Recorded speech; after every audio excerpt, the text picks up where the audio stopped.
যখন আমরা রাজনৈতিক দলগুলো বলি তখন আপনার অনেকেই বিশ্বাস করতে চায় না।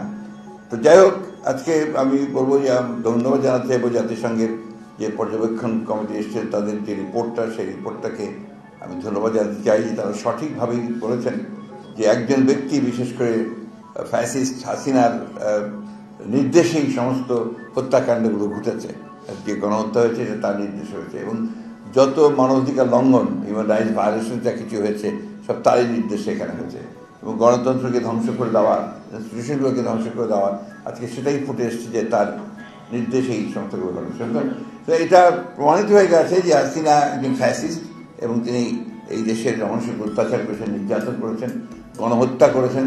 এবং তাকে অবিলম্বে আমরা আজকে এখান থেকে চাইবো যে ভারত সরকার তাকে ফেরত দিয়ে বাংলাদেশ সরকারের হাতে দেবে এবং তাকে এখানে বিচারের আওতায় নিয়ে আসা হবে।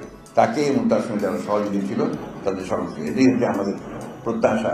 এই বিষয়গুলো তো আমরা আমাদের মতামত আগেই বলেছি। আপনারা জানেন যে আমরা বলেছি যে জনগণ সিদ্ধান্ত নেবে।